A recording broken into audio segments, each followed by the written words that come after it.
Bagworms on Arborvitae at Highland Hill Farm. Here's an example of bagworms that are on trees. You can tell they're bagworms because they are little round cylinder guys that are crawling around on the tree. They usually have a bag over the worm so you can't see the worm itself. And they use the foliage that they eat off the tree to camouflage their bags. Most of the time when we see bagworms, we go over and we take them, we squeeze them with our fingers just to kill them because there's not a lot of them. But if you go see there's a whole bunch of them like there is on this tree, you may have to spray. And there's an economic threshold where it's worth spraying or it's not worth spraying. You have to see if it's worth it or not. If it's on multiple trees, sometimes you may not see a lot of damage, but there could be one or two. So what we do is we spray them and then we take a sample to see how many of them have died in the sample. Now when you take the sample, you can't squish them in your fingers because that wouldn't make the sample right. So you take a whole bunch of bagworms that you had not squished that have just been sprayed and see how effective this spray has been. Now this has been sprayed 3 days ago, so the sample that we've got is about 20 bagworms there, maybe give or take a couple of them. And we line them up all in rows kind of so we can see which ones are going to move or not. After we line them up, we let them go for a little bit and see how many of them are still alive.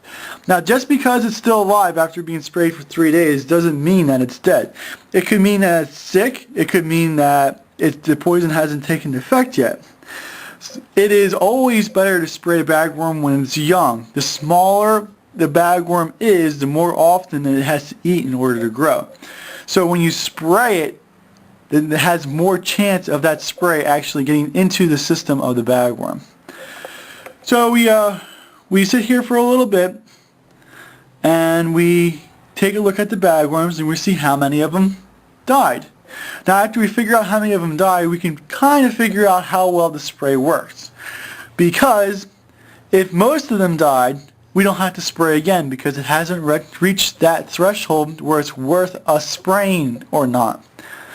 So you have to figure out what it is, see how many of them there are, and then make your decision from there. And that's how we typically do it at Highland Hill Farm. So you can see we have maybe 2 or 3 left live there. So we'll have to take a sample again a little later and see what we must do. Thank you. And the tip of the day is don't just pick the bagworm off your tree. Pick them and crush them. If you throw the bagworm in the trash, they will crawl right back out of the trash and into the landscape. Given enough time, these little critters, they can escape. They're escape artists. Heavily damaged evergreens are very difficult to replace. However, if you need large arborvitae, Highland Hill Farm does have large arborvitae to help you replace bagworm damaged arborvitae. And we do deliver and plant to most eastern U.S. locations. We can ship our large arborvitae on tractor trailer trucks, or you can pick up at our farms. You can call us at 215-651-8329 if you need replacement arborvitae for bagworms that have damaged your screen, hedges, or nursery stock in your landscape. Again, call us, Highland Hill Farm. We do have large arborvitae for sale. Thank you.